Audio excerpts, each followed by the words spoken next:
ये मंदिर पूरी दुनिया के लिए सांप्रदायिक सौहार्द और वैश्विक एकता का प्रतीक बनेगा। भाइयों और बहनों, यूएई के minister of tolerance his excellency Sheikh Nahyan al Mubarak यहां विशेष तौर पर उपस्थित है और उन्होंने भाव भी जो व्यक्त किए, जो बातें हमारे सामने रखी, वो हमारे उन सपनों को मजबूत करने का उनके शब्दों में उन्होंने वर्णन किया है। मैं उनका आभारी हूं। साथियों, इस मंदिर के निर्माण में यूएई की सरकार की जो भूमिका रही, उसकी जितनी तारीफ की जाए उतनी कम है।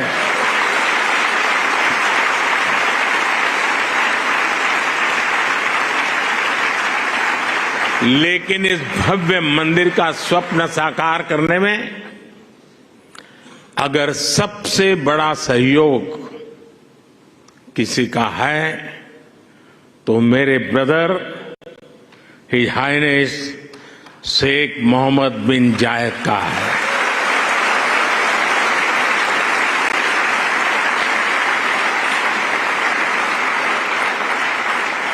मुझे पता है कि प्रेसिडेंट ऑफ यूएई की पूरी गवर्नमेंट ने कितने बड़े दिल से करोड़ों भारतवासियों की इच्छा को पूरा किया है। और इन्होंने सिर्फ यहां नहीं, 140 करोड़ हिंदुस्तानियों के दिल को जीत लिया।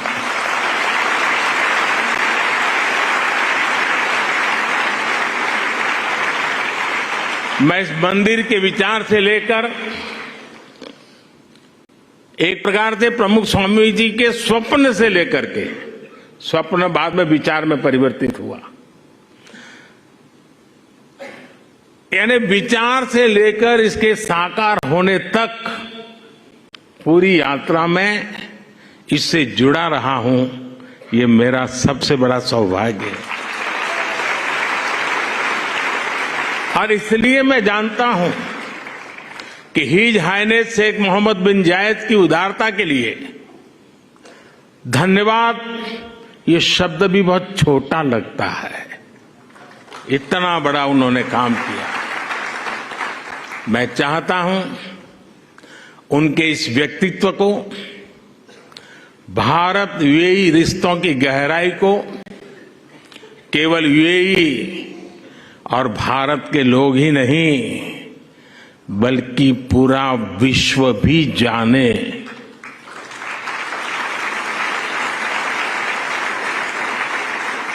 मुझे याद है जब मैं 2015 में यूएई में यहां आया था और तब मैंने हिज हाइनेस शेख मोहम्मद से इस मंदिर के विचार पर चर्चा की थी।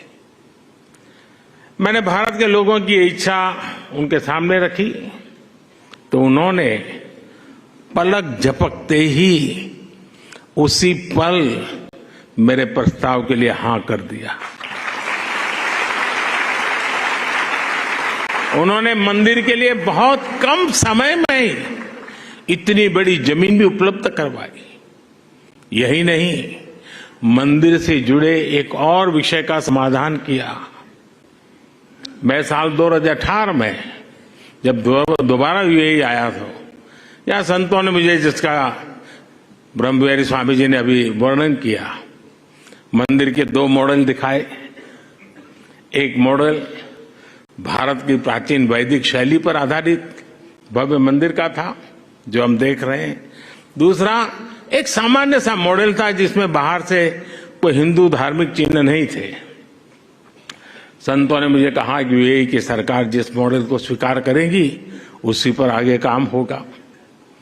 जब यह सवाल हिज हाइनेस शेख मोहम्मद के पास गया तो उनकी सोच साफ, एकदम साफ थी। उनका कहना था कि अबू धाबी में जो मंदिर बने वो अपने पूरे वैभव और गौरव के साथ बने।